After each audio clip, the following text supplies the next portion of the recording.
ಬೇಲೂರು ಗೆಂಡೆಹಳ್ಳಿ ಮೂಡಿಗೆರೆ ಸಂಪರ್ಕ ಕಲ್ಪಿಸುವ ರಾಜ್ಯ ಹೆದ್ದಾರಿಯ ದೊಡ್ಡ ಮೇದೂರು ಗಡಿ ಭಾಗದಲ್ಲಿ ರಸ್ತೆ ಸಂಪೂರ್ಣ ಹದಗೆಟ್ಟಿದ್ದು ಬೃಹತ್ ಗುಂಡಿಗಳಿಂದ ವಾಹನ ಸವಾರರು ಜೀವವನ್ನ ಕೈಯಲ್ಲಿ ಹಿಡಿದು ಸಂಚರಿಸುವಂತಾಗಿದೆ.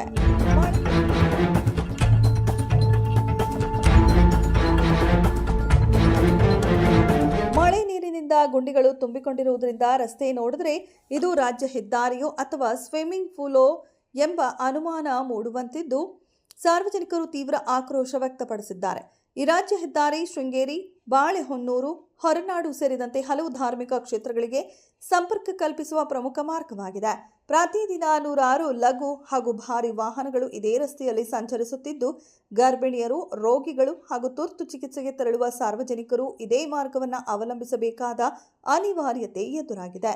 ಇನ್ನು ಈ ಕುರಿತು ರೈತ ಮುಖಂಡ ಧರ್ಮಪಾಲ್ ಕಂದಾವರ ಮಾತನಾಡಿ, ಈ ರಸ್ತೆ ಈಗ ಸಂಪೂರ್ಣ ಹಾಳಾಗಿದೆ. ಮಳೆ ಬಂದಾಗ ಗುಂಡಿಗಳು ನೀರಿನಿಂದ ತುಂಬಿ ವಾಹನ ಸವಾರರಿಗೆ ಕಾಣಿಸುವುದೇ ಇಲ್ಲ. ಪ್ರತಿದಿನ ಅಪಘಾತದ ಭೀತಿಯಲ್ಲೇ ಜನ ಸಂಚರಿಸುತ್ತಿದ್ದಾರೆ. ಸರ್ಕಾರ ಅಭಿವೃದ್ಧಿಯ ಮಾತುಗಳನ್ನು ಆಡುತ್ತಿದೆ, ಆದರೆ ಈ ರಸ್ತೆಯ ದುಸ್ಥಿತಿ ನೋಡಿದ್ರೆ ಅಭಿವೃದ್ಧಿ ಎಲ್ಲಿದೆ ಎಂಬ ಪ್ರಶ್ನೆ ಮೂಡುತ್ತೆ.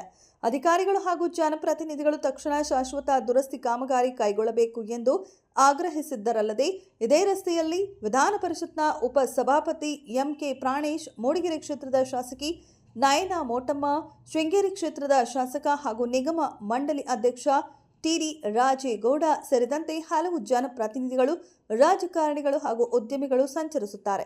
ಸ್ಥಳೀಯ ಶಾಸಕರಿಗೂ ರಸ್ತೆ ದುಸ್ಥಿತಿಯ ಅರಿವಿದ್ದರೂ ಶಾಶ್ವತ ದುರಸ್ತಿ ಕಾಮಗಾರಿ ಕೈಗೊಳ್ಳದಿರುವುದು ಸಾರ್ವಜನಿಕರ ಅಸಮಾಧಾನಕ್ಕೆ ಕಾರಣವಾಗಿದೆ. ನಮಸ್ಕಾರ. ಯಾರು ಕನ್ಫ್ಯೂಸ್ ಆಗಬೇಡಿ, ನಾನು ಆಫ್ ರೋಡ್ ಕಾರ್ ರೇಸಿಂಗ್ ಬಂದಿಲ್ಲ.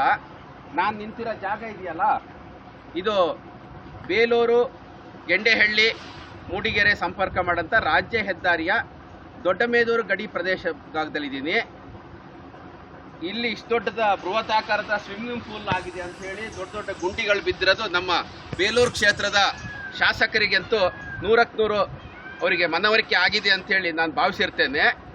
ಹಾಗೆ ಈ ರಸ್ತೆಯಲ್ಲಿ ವಿಧಾನ ಪರಿಷತ್ನ ಉಪಸಭಾಪತಿಗಳಾದ ಎಂಕೆ ಪ್ರಾಣೇಶ್ ಅವರು ಕೂಡ ತಿರುಗಾಡ್ತಾರೆ. ಇದರಲ್ಲಿ ಮೂಡಿಗೆರೆಯ ಶಾಸಕಿಯಾದ ಶ್ರೀಮತಿ ನಯನಾ ಮೋಟಮ್ನವರು ದಿನಪ್ರತಿ ಹೋಗ್ತಾರೆ. ಹಾಗೆ ಶೃಂಗೇರಿ ಕ್ಷೇತ್ರದ ಶಾಸಕರಾದ ನಿಗಮ ಮಂಡಳಿ ಅಧ್ಯಕ್ಷರಾದ ಶ್ರೀಯುತ ಟಿಡಿ ರಾಜೇಗೌಡರು ಹೋಗ್ತಾರೆ. ಹಾಗೆ ಬೆಂಗಳೂರಿನ ಸಾಕಷ್ಟು ಜನ ರಾಜಕಾರಣಿಗಳು, ಉದ್ಯಮಿಗಳು ಕೂಡ ಇದೇ ರಸ್ತೆಯಲ್ಲಿ ತಿರುಗಾಡ್ತಾರೆ. ಹಾಗೆ ಸ್ಥಳೀಯವಾಗಿ ತಿರುಗಾಡ್ತಾರೆ ರೈತರು ಕೂಡ ಇದೇ ರಸ್ತೆಯಲ್ಲಿ ಹೋಗ್ತಾರೆ.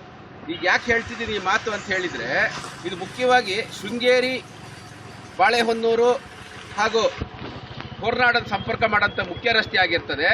ನೂರಾರು ವಾಹನಗಳು ಈ ರಸ್ತೆಯಲ್ಲಿ ತಿರುಗಾಡ್ತಿದ್ದಾವೆ. ಗರ್ಭಿಣಿಯರು ಕೂಡ ಆಸ್ಪತ್ರೆಗೆ ಹೋಗಬೇಕಾಗಿದೆ. ಆದರೆ ಯಾರೂ ಕೂಡ ಜನಪ್ರತಿನಿಧಿಗಳಾದವರು ಈ ರಸ್ತೆ ಬಗ್ಗೆ ಗಮನ ಹರಿಸ್ತಾ ಇರೋದು ಒಂದು ಹಾಸ್ಯಾಸ್ಪದ ಆಗಿದೆ. ಇಲ್ಲಿ ನೋಡಿದರೆ ಸಾಕು, ಇಲ್ಲಿ 2-3 ಅಡಿ ಗುಂಡಿ ಬಿದ್ದಿದೆ. ದ್ವಿಚಕ್ರ ವಾಹನ ಸವಾರರಾಗಲಿ ಹಾಗೆ ಕಾರ್ನಲ್ಲಿ ಹೋಗೋರಾಗಲಿ ಅವರ ಪ್ರಯಾಣ ದುಸ್ತರ ಆಗಿದೆ.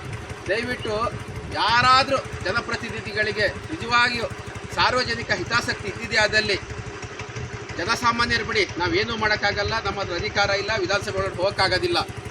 ಆದರೆ ಯಾರಿಗೆ ದೇವರು ವಿಧಾನಸಭೆಗೆ ಹೋಗೋಂಥ ಅವಕಾಶ ಮಾಡಿಕೊಟ್ರೆ ಜನಪ್ರತಿನಿಧಿಗಳು ಇದೇ ರಸ್ತೆಯಲ್ಲಿ ಸಂಚಾರ ಮಾಡ್ತಾರಲ್ಲ, ಅವ್ರು ದಯವಿಟ್ಟು ಈ ದೊಡ್ಡ ಒಂದು ಸ್ವಿಮ್ಮಿಂಗ್ ಪೂಲ್ನ ಮುಚ್ಚಿದ್ರೆ ಅವ್ರಿಗೊಂದು ಒಳ್ಳೆ ದೇವರು. ವರದಿ ಗಣೇಶ್, ಬೇಲೂರು.